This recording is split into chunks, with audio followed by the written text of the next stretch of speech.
Hello everyone, this is Arafon playing The Legend of Zelda: A Link to the Past. This is an unmodified original version of the game, so this isn't rando, this isn't a weird hack. I just wanted to try something a little unusual.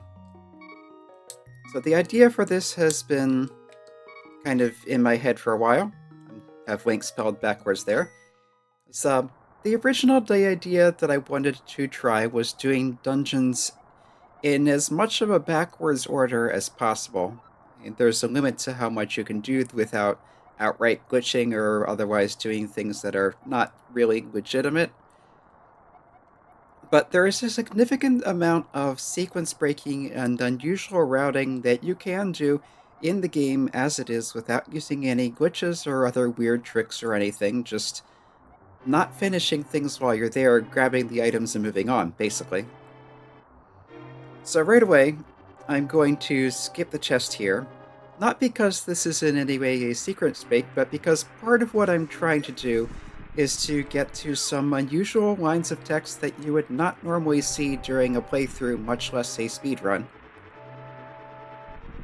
So, the beginning of the game here, there's pretty linear. You basically just come out of Link's house, come into here, drop down into your uncle, get your sword and shield, and go rescue Zelda from her cell. The chest in Link's house would normally, you open it, gives you your lamp. As you continue on past your uncle here, there's another chest in this passage where if you didn't get your lamp there, you would get your lamp here. I am skipping this chest also, on purpose. So we'll keep going and we'll see you again at Zelda's cell. Yeah, there are a lot of ways to deal with the ball and chain card here. Quick bot helps. Also, once you get him pinned against the wall there, he can't actually hit you with the flail, which is interesting.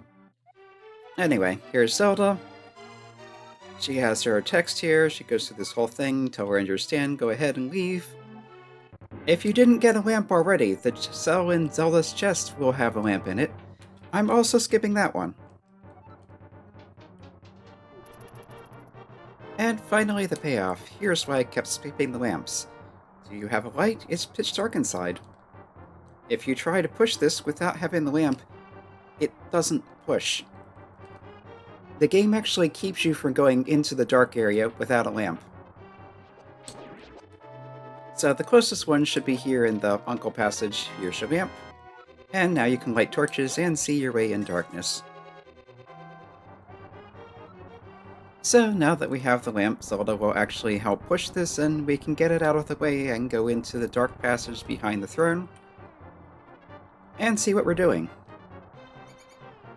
Coming in here without a lamp is a sequence break you can do in the randomizer, but the original game does not allow that.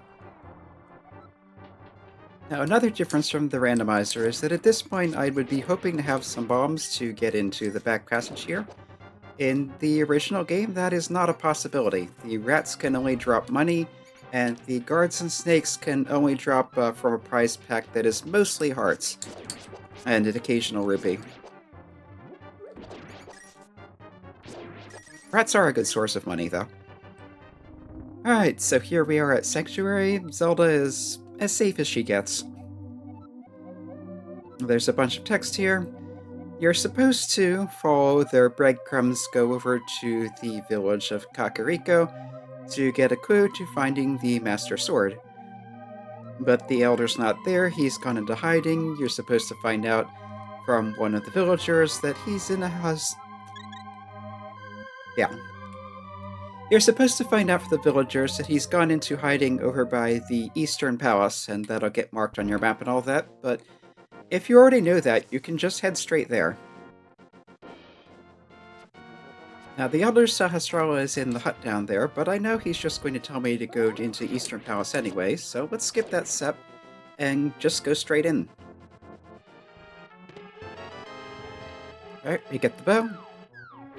However, that does not open up anything besides the rest of this dungeon, so we have to keep going.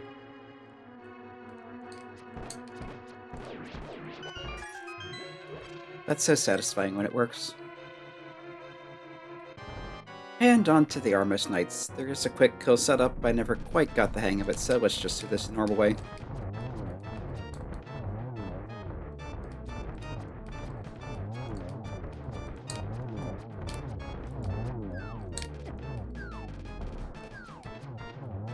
Still pretty quick regardless.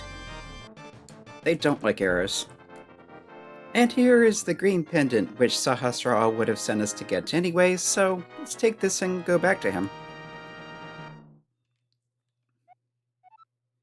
Somehow Link knows to take it to Sahasrara, even though we never actually visited him. Most of the time, the game does take things like that into account. This is an unusual case of it not having done so. I'll just hop down a few ledges. He's just over here in his little hut. And we do need to come here before proceeding because he gives an important item that locks some other important items. Yes, he acknowledges who he is. Not just anyone can use that sword.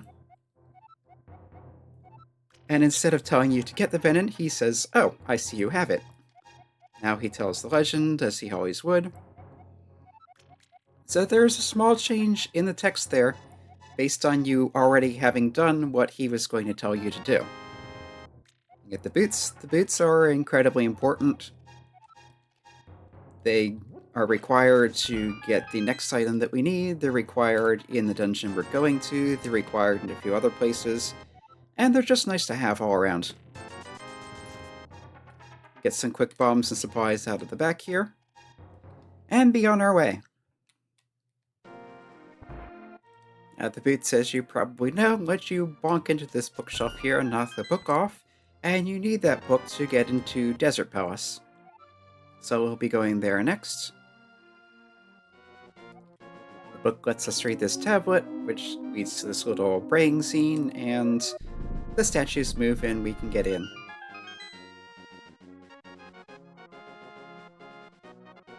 Simple. There's even an NPC in the cave nearby that gives you a hint to doing that. And here, the treasure of the Desert Palace is the Power Glove, which lets you pick up rocks. This allows you to get into the back of the dungeon and beat the boss, but as I've mentioned, today we're all about going out of the usual sequence, so we won't be doing that just yet. Instead, we'll take that glove and come up the mountain here. Because very large portions of the game are not blocked by what you've done in the plot, but by what items you have, which is a large portion of why the randomizer works so well. And we just dodge a few dead rocks and falling cabbages, bring the old man back to his cave, and he'll give us the magic mirror, which is absolutely essential to progressing to the top of the mountain. At least when you're not in Randomizer and don't have a hookshot and hammer. Just take a quick hop into the dark world, come over to the rock, use the mirror to get on top of it. Might as well grab this since it's right here. And here's the Tower of Hera. I'm also going to be skipping the Moon Pearl and the big chest because, although it's going to be kind of a pain to come back here later to get it, as I recall, it does affect some text later on, so that's what I'm doing this for, so let's see the different text when that comes up. But first, we have to take care of Moldor. Fighter Sword Moldor, although it is of course required in the original game, is kind of a pain.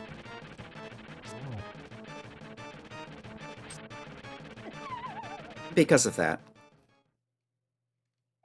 And that's the worst place to fall. Now, the real worst part of the fight is that when it gets on low health, it starts speeding up. If you have any better weapon than Fighter Sword, Master Sword or Hammer, or a better sword, then you can skip that happening by taking it from 2 hits from dead to completely dead from Fighter Sword damage. But on Fighter Sword, you can't do that. Anyway, you get to the Power Pendant of Wisdom, again your power is increased, now go for the last one. Normally this would be a message saying that this is the last one, but because I skipped the pendant in Desert Palace, this text is also different. So with 2 pendants in hand, we're back to Desert Palace because further progression is locked behind the Master Sword, and to get that, we need all 3.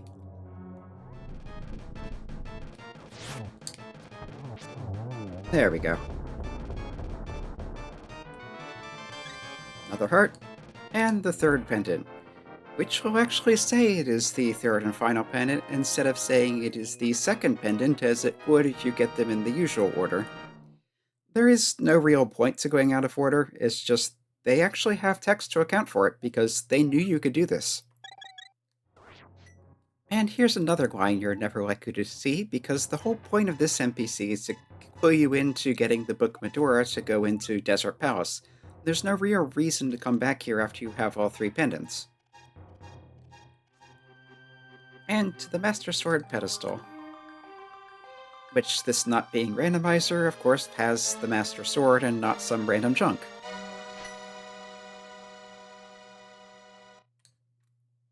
Very nice cutscene. And then Sahasrara talks at you. But the somewhat more interesting part comes as you're leaving the clearing and you get this help from Zelda, soldiers are coming to Sanctuary. That, of course, is supposed to point you over at Sanctuary, but you don't actually have to go there. If you go to Sanctuary, you just find the dying priest telling you they took Zelda to the castle tower, so might as well come here in the first place. Like something like 95% of the rest of the game, Castle Tower doesn't actually care about plot progression as such. If you could get in here without first going to the Master Sword and getting that little cutscene, you would still find Aghanim here banishing Zelda.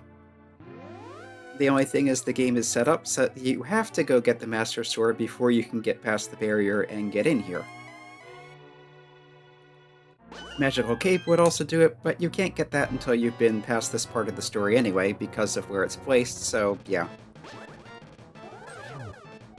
And 6 hits later,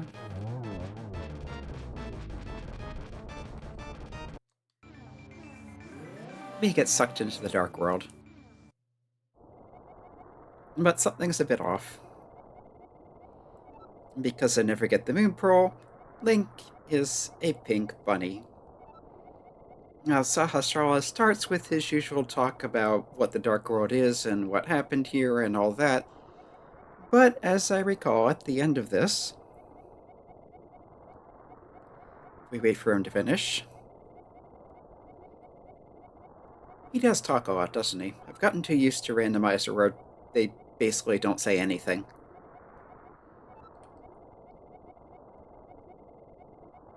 Evil creatures, dangerous traps, powers of darkness. Not only should it be your first goal, it's the only dungeon you can get to at first. Here we are. I sense your helplessness. Before you go any further, find the Moon Pearl on Death Mountain. It will protect you from the Dark World's magic so you can keep your heroic figure. But yeah, as a bunny, the only thing you can do here is come down, jump off the mountain, or jump down the pyramid, come over and grab this piece of heart. And use the mirror. So yeah, it's back up the mountain to get that Moon Pearl. But along the way, this is one of the very few places where story progression does actually unlock something. When you beat Aghanim, it changes the sprites in the light world, which mostly means you'll see more guards and other aggressive stuff. But it also removes the lumberjacks from their tree there, which lets you knock it down, get in here, grab what's in the original game, a piece of heart. What's in the randomizer could be anything. And of course in the randomizer you hope it's not something important because you really don't want to climb all the way up Aghanim's tower just to get one item. And here's that Moon Pearl.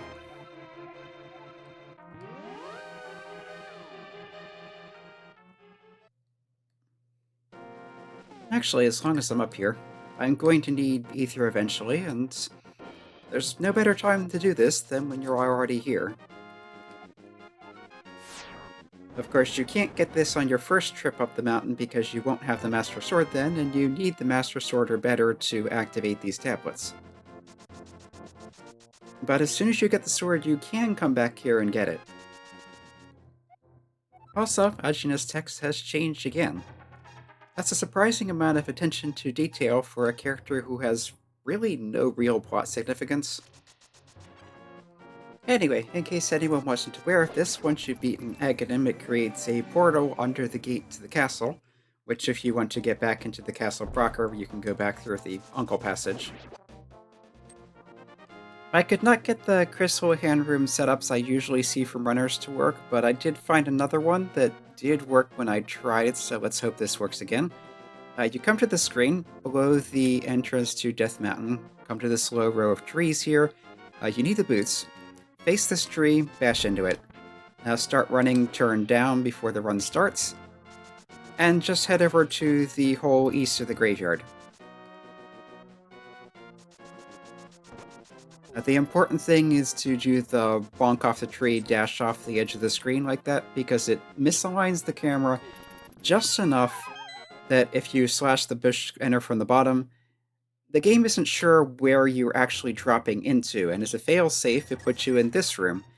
In the Japanese version, this is kind of a generic message about this being a secret room, but in the US version, apparently there was a kid named Chris Houlihan who won a Nintendo Power contest about having his name in an upcoming game, and this is it. This is not a room you would ever normally be able to enter by... Yeah, this is not a room you would normally ever enter during gameplay. It pretty much only shows up if something happens to go wrong. There's a very low chance of that happening, but it can occur. There are a few setups that make it happen fairly reliably, like what I just did. There's also one that involves with the same hole if you go into the cave or up to above it and drop into the water a few times when you don't have the flippers, and then go into the hole from the top. But I couldn't get that to work. There's another setup with the graveyard drop down near Sanctuary. Basically, you push the grave back, drop a bomb a bit in front of it, and let the blast put you into the hole. That didn't work for me either, so it may just be that they've made some subtle changes to the US version that make it harder to get into it, or it may be I'm doing something slightly off, but either way, that was the Chris Houlihan room. That was a message you will not normally see in a playthrough unless something happens to go wrong by very low chance. But next time we'll continue with the Dark World. First off with Kiki, and what happens if you don't have enough money, which I'm going to have to manipulate a bit. Yeah, the plan is to go through collecting dungeon items and going and finishing Turtle Rock as the first crystal clear, getting Zelda as the first maiden. And she does have different text if she's not the last one you get, so look forward to that.